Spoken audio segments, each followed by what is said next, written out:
Hello दोस्तों, आज की क्लास में आप लोग 2017 का पेपर देखने वाले हैं। तो देखिए, क्लास को स्टार्ट करने से पहले जिन लोगों ने अभी तक चैनल को सब्सक्राइब नहीं किया, कृपया आप लोग जल्दी से जल्दी चैनल को सब्सक्राइब कर लें और देखिए ज़्यादा से ज़्यादा शेयर कीजिए जिससे कि ज़्यादा से ज़्यादा लोग जुड़ सकें। तो देखते हैं आज की क्लास का फर्स्ट क्वेश्चन। तो देखिए, आज की क्लास का फर्स्ट क्वेश्चन कह रहे हैं कि रानी केतकी की कहानी के रचयिता हैं। ठीक है, आपके ऑप्शन दिए किशोरी लाल गोस्वामी कह रहा है, और आपका कह रहा है जयशंकर प्रसाद और इंशा अल्लाह खां प्रेमचंद। तो आप लोग ध्यान रखना है कि रानी केतकी की जो कहानी थी, ठीक है, वो इंशा अल्लाह खान ने लिखी थी। ठीक है, आप लोग ध्यान रखना है। नेक्स्ट क्वेश्चन कह रहे हैं कवि का स्त्रीलिंग है। देखिए, आपका कवि का स्त्रीलिंग इंपॉर्टेंट क्वेश्चन है, ठीक है, क्योंकि आपका पीछे सेट में भी पूछा जा चुका है। और देखो, आप लोगों को बताया था कि इसमें कुछ भी दिक्कत नहीं है। ठीक है, कवि का कवयित्री होता है, लेकिन यहाँ पे वर्तनी अशुद्ध लिखी होगी। ठीक है, जैसे यहाँ पे कवयित्री लिखा है, कव वा पे एक ही मात्रा लगे। ठीक है, जैसे वा या नहीं लगे ना, कवयित्री होता है, या बनना चाहिए। यहाँ पे बड़ी की लगे, कवित्री लिखे ना। ठीक है, तो आपका करेक्ट आंसर हो जाएगा ये ऑप्शन नंबर डी। ठीक है, कवयित्री। देखिए, नेक्स्ट क्वेश्चन कह रहे हैं व्याकरण में वचन का सही अर्थ है। तो देखो, व्याकरण में जो वचन होता है, ठीक है, वचन क्या होता है, आप लोग ध्यान रखना है कि संख्या की बात करता है। जैसे एक वचन बहुवचन बोला जाता है। एक वचन का मतलब ये होता है कि जैसे एक कोई वस्तु है या एक कोई चीज़ है तो एक वचन होता है, एक से अधिक है तो क्या बोला जाता है, उसको बहुवचन बोला जाता है। ठीक है, तो हमसे कह रहे हैं कि इस वचन का सही अर्थ क्या है, हमसे ये पूछा। फर्स्ट ऑप्शन कह रहे हैं प्रतिज्ञा, नेक्स्ट कह रहे हैं आपका संख्या, बोली, भाषा। तो आप लोग ध्यान रखें, वचन का मतलब क्या हो जाएगा, एक तरीके से संख्या हो जाएगा। ठीक है, क्योंकि आपके वचन दो प्रकार के होते हैं, ध्यान रखना है। हिंदी में वचन कितने प्रकार के होते हैं, दो प्रकार के होते हैं। ठीक है, एक वचन और क्या होता है, बहुवचन। ठीक है, आप लोग ध्यान रखें, एक वचन और बहुवचन होते हैं। तो वचन का मतलब हो जाएगा आपका संख्या से निर्भर करता है। ठीक है, संख्या पे डिपेंड करता है। नेक्स्ट क्वेश्चन कह रहे हैं अच्छाई, ठीक है, मानवता, बचपन किस संज्ञा के उदाहरण है। आपका क्या है, जातिवाचक संज्ञा, व्यक्तिवाचक संज्ञा, भाववाचक संज्ञा, द्रव्यवाचक संज्ञा। तो आप लोग ध्यान रखें, ये हो जाएगी भाववाचक संज्ञा। तो देखो, भाववाचक संज्ञा को पहचानने के लिए आप लोगों को बताया था, जैसे लास्ट में क्या लगाओ, ता लगाओ, त्व लगाओ, बड़ी ई लगाओ, पन लगाओ। ठीक है, जैसे आपके ये शब्द आ जाएंगे, जैसे ता, जैसे मानवता, ठीक है, जैसे मानवता लिखा है, जैसे सुंदरता लिखा है। ठीक है, जैसे आपका सुंदरता लिखा है, जैसे आपका अच्छाई, अच्छाई में बड़ी ई लगा है, जैसे पन लगा है। तो आप लोग ध्यान के लास्ट में यदि ता, त्वा, ई, पन आ जाए तो वो क्या होता है आपका, ठीक है, भाववाचक संज्ञा होती हैं। तो आपके कह रहे हैं अच्छाई, मानवता, बचपन किस प्रकार की संज्ञा है, तो आप लोग देख रहे हैं भाववाचक संज्ञा है। देखिए, नेक्स्ट क्वेश्चन कह रहे हैं कि कौन सा परिमाण बोधक विशेषण है। देखो, विशेषण की बात करते हो तो विशेषण कितने प्रकार के होते हैं, चार प्रकार के। ठीक है, गुणवाचक विशेषण, दूसरा हो जाता है संख्यावाचक विशेषण, ठीक, संख्यावाचक विशेषण। नेक्स्ट हो जाता है परिमाणवाचक विशेषण, ठीक है, परिमाणवाचक। नेक्स्ट लास्ट हो जाता है सार्वनामिक विशेषण। ठीक है, आप लोग ध्यान रखें। तो विशेषण कितने होते हैं, चार प्रकार के होते हैं, आप लोग ध्यान रखें। तो हमसे कह रहे हैं परिमाणवाचक विशेषण या परिमाण बोधक विशेषण किसे कहते हैं, तो आप लोग ध्यान रखें, जहाँ पर हमें मात्रा का बोध होता है। ठीक है, जिसमें नाप तौल की चीज़ें दी जाती हैं उनकी बात करें, जहाँ पे मात्रा का बोध होता है, जैसे कैसा, ठीक है, लाल और आपका तिकोना। ये कोई विशेष मतलब परिमाण बोधक विशेषण नहीं है। जैसे लाल विशेषण है, गुणवाचक विशेषण हो जाएगा। ठीक है, लेकिन यहाँ पे हमसे पूछा परिमाण, जहाँ पे मात्रा की बात करें, जैसे थोड़ा, हम लोग बोलते हैं ना, जैसे हमें थोड़ा पानी चाहिए, पानी जो है ना वो क्या है, आपकी नाप तौल की चीज़ें दी जाती हैं।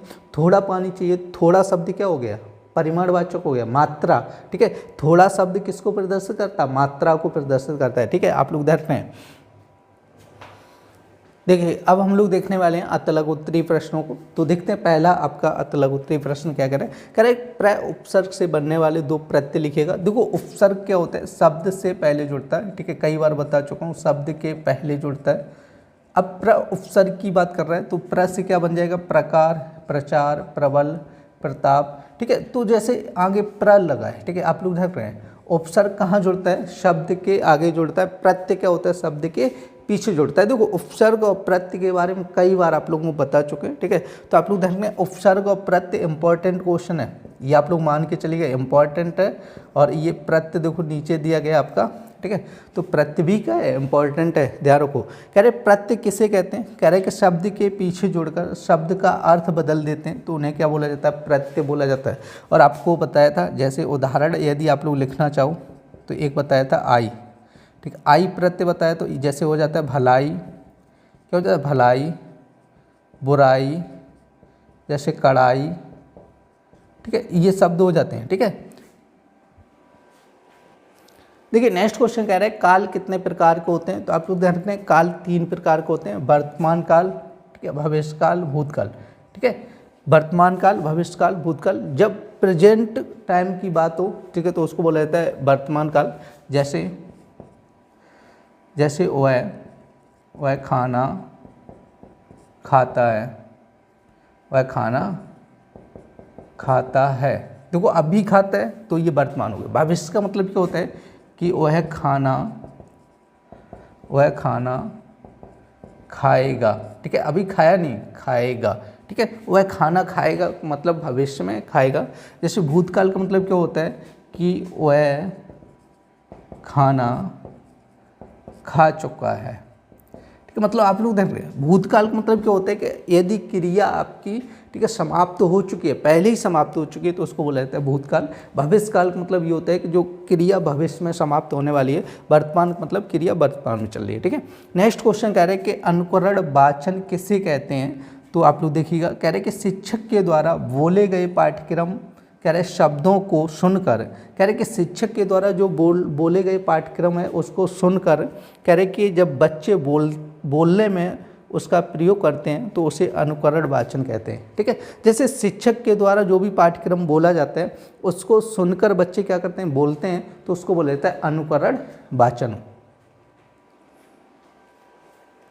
देखिए नेक्स्ट क्वेश्चन कह रहे हैं कि मौन वाचन के 2 उद्देश्य लिखिए। और ये देखिए ये पीछे क्वेश्चन पूछा जा चुका है मौन वाचन, तो आप लोग देख रहे हैं, कह रहे हैं कि दूसरों को, कह रहे किसी प्रकार की बाधा पहुंचाए बिना, कह रहे पठनीय सामग्री का भाव ग्रहण करना, फर्स्ट पॉइंट हो जाएगा।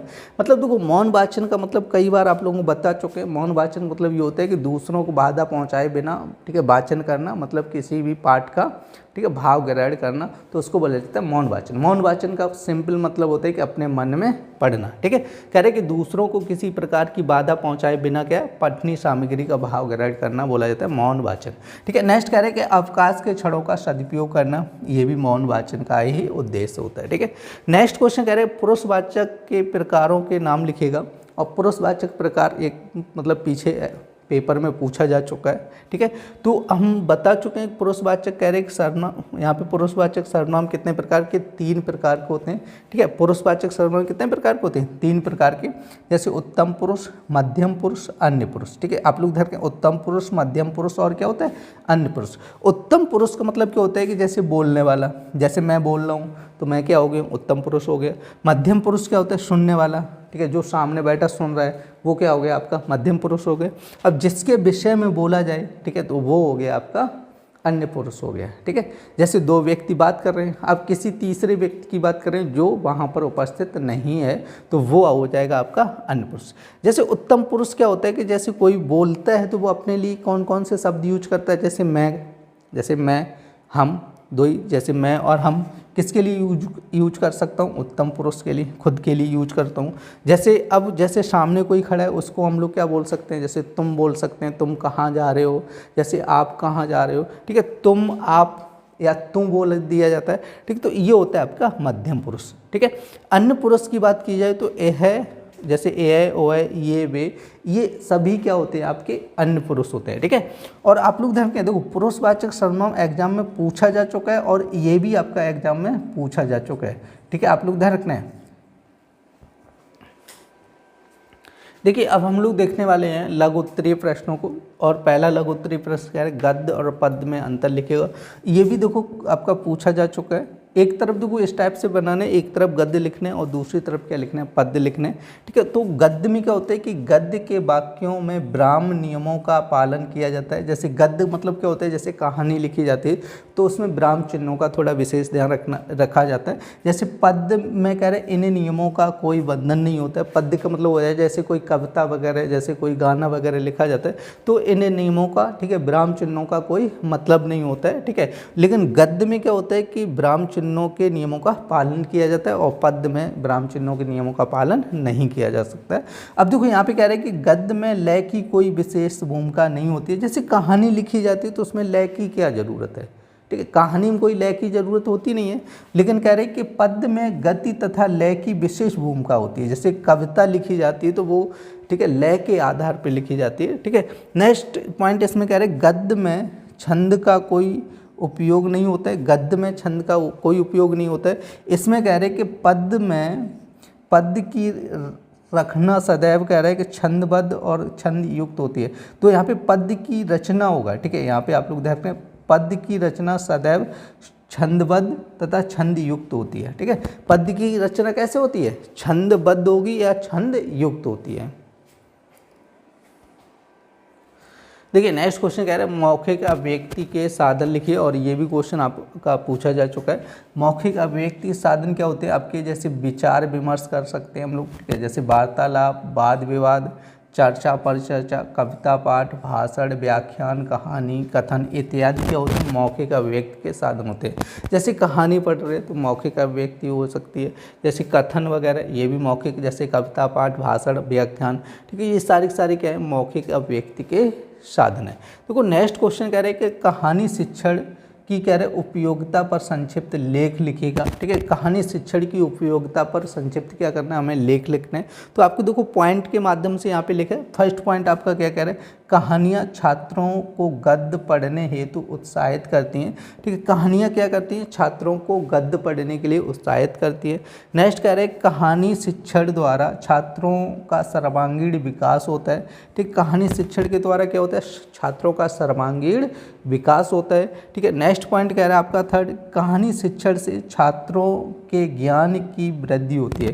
कहानी शिक्षण से क्या होता है, छात्रों के ज्ञान की वृद्धि होती है। जैसे बहुत सी कहानियाँ होती हैं, ऐसे ज्ञान की कहानियाँ होती है जो छात्रों को सुनानी चाहिए, जिससे क्या होता है छात्रों में ज्ञान की वृद्धि होती है। और देखो कहानियों से क्या होता है, सर्वांगीण विकास होता है छात्रों का, कहानियों के माध्यम से कोई ना कोई चीज़ समझाई जा सकती है, ठीक है। नेक्स्ट पॉइंट कह रहे हैं कि कहानियाँ छात्रों की कल्पना शक्ति को विकसित करती है, ठीक है। इमेज करने की जो कल्पना करने की क्षमता होती है उसको विकसित करती हैं छात्रों के अंदर कहानियाँ।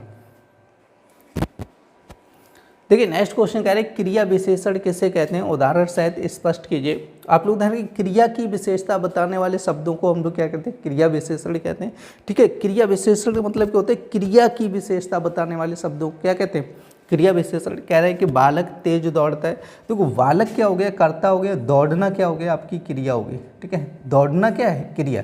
जैसे दौड़ रहा है, क्या कर रहा है, क्रिया कर रहा है। अब क्रिया की विशेषता कौन बता रहा है, तेज। दौड़ रहा है, कैसे दौड़ रहा है, तेज दौड़ रहा है। तो ये तेज शब्द क्या हो गया आपका, क्रिया विशेषण हो गया। आप लोग देख रहे हैं क्या हो गया, क्रिया विशेषण हो गया तेज शब्द। तो वही कह रहे हैं कि क्रिया की विशेषता बताने वाले शब्दों को हम लोग क्या कहते हैं, क्रिया विशेषण कहते हैं। जैसे बालक तेज दौड़ता है, इसमें क्रिया विशेषण क्या हो गया, तेज शब्द हो गया, ठीक है। नेक्स्ट क्वेश्चन कह रहे हैं कि संबंधवाचक सर्वनाम किसे कहते हैं, उदाहरण सहित ठीक लिखिए। कह रहे कि जिन शब्दों से कह रहे परस्पर संबंध का पता चले उन्हें संबंधवाचक सर्वनाम कहते हैं, ठीक है। जिन शब्दों से क्या पता चले, संबंध का। जैसे यहाँ पे कौन कौन से होते हैं, जैसे जो, सो, जैसा, ठीक है, जैसा, ऐसा, ठीक है, और इसलिए, ठीक है, इसलिए भी आ जाता है, जैसे इसलिए। ये सारे वर्ड लगे होंगे तो वहाँ पर क्या होता है, आपका संबंधवाचक होता है। जैसे कह रहे हैं कि जो बच्चे परिश्रम करते हैं, ठीक है, वो सफल हो जाते हैं, ठीक है। तो ये आपका संबंधवाचक सर्वनाम है। अब देखो पीछे वाले सेंटेंस का संबंध किससे, आगे वाले। यदि आप जैसे कह रहे हैं जो बच्चे परिश्रम करेंगे, मेहनत करेंगे, वो बच्चे क्या हो जाएंगे, सफल हो जाएंगे, ठीक है। तो इसमें क्या है, आपका संबंधवाचक यहाँ पर आपका सर्वनाम दिया गया है। देखिए नेक्स्ट क्वेश्चन कह रहा है बहुब्रीहि समास किसे कहते हैं, उदाहरण सहित स्पष्ट कीजिए। देखो बहुब्रीहि समास में क्या होता है कि किसी तीसरे का अर्थ विशेष मतलब प्रमुख होता है, ठीक है। इसमें क्या होता है कि आपका लिखा है कोई पद प्रधान नहीं होता है, कोई तीसरा पद प्रधान होता है, ठीक है। कह रहे कोई पद प्रधान नहीं होता है और समस्त पदों के कह रहे कि दोनों शब्द मिलकर कोई विशेष अर्थ प्रकट करते हैं। मतलब इसमें कोई पद प्रधान नहीं होता है, ध्यान रखना। मतलब क्या होता है कि दोनों पद मिलकर क्या, दोनों शब्द मिलकर क्या करते हैं, किसी एक विशेष का अर्थ प्रकट करते हैं, उसे हम लोग क्या कहते हैं, बहुब्रीहि समास कहते हैं। जैसे यहाँ पर उदाहरण भी दिए गए, जैसे दशानन, दशानन का मतलब होता है 10 मुख वाला, अर्थात किसको बोला जाता है, रावण को बोला जाता है। किसको बोला जाता है, रावण को बोला जाता है, ठीक है। 10 मुख वाला किसको बोला जाता है, जैसे शब्द लिखा है दशानन, दशानन का मतलब क्या होता है, 10 मुख वाला, और 10 मुख वाला का मतलब क्या हो गया, अर्थात रावण हो गया। जैसे नेक्स्ट कह रहे हैं गिरिधर, गिरिधर मतलब होता है पर्वत को धारण करने वाला, ठीक है। किसको धारण करने, पर्वत को धारण करने वाला, अर्थात मतलब क्या हो गया, तीसरा अर्थ क्या निकल रहा है, कृष्ण निकल रहा है, ठीक है। तो ये था आपका बहुब्रीहि समास। देखिए नेक्स्ट क्वेश्चन कह रहे हैं उपसर्ग तथा प्रत्यय में अंतर स्पष्ट कीजिए। और आप लोगों को पहले ही बता चुका हूँ कि उपसर्ग और प्रत्यय इंपॉर्टेंट है, क्योंकि इस पेपर में ही आपके देखो मतलब एक उपसर्ग से शब्द पूछा था और प्रत्यय की डेफिनेशन पूछी थी, और यहाँ पे कह रहा है आपका उपसर्ग और प्रत्यय में अंतर स्पष्ट कीजिए। तो आप लोग ध्यान के उपसर्ग में कह रहे हैं कि शब्दांश को शब्द के पहले जोड़ा जाता है। उपसर्ग में क्या होता है, शब्दांश को शब्द के पहले जोड़ा जाता है। प्रत्यय में क्या होता है, किसी शब्द के अंत में जोड़ा जाता है। प्रत्यय में कहाँ जोड़ा जाता है, शब्द के अंत में जोड़ा जाता है। जैसे यहाँ पे लिखा है अनु प्लस गामी क्या हो जाए, अनुगामी हो जाता है। जैसे यहाँ पे लिखा है, यहाँ पे धन होगा, धन प्लस वान इक्वल टू क्या हो जाता है आपका, धनवान हो जाता है, ठीक है। धन प्लस वान इक्वल टू क्या हो जाता है, धनवान हो जाता है। देखिए आज की क्लास में आप लोगों ने 2017 का हिंदी का पेपर देखा था। उम्मीद करते हैं आज की क्लास आप लोगों को पसंद आई होगी। यदि क्लास पसंद आई तो कृपया लाइक करें, और देखिए ज़्यादा से ज़्यादा शेयर कीजिए, जिससे कि ज़्यादा से ज़्यादा लोग जुड़ सकें। फिर मिलते हैं ऐसी नेक्स्ट क्लास में, तब तक के लिए धन्यवाद।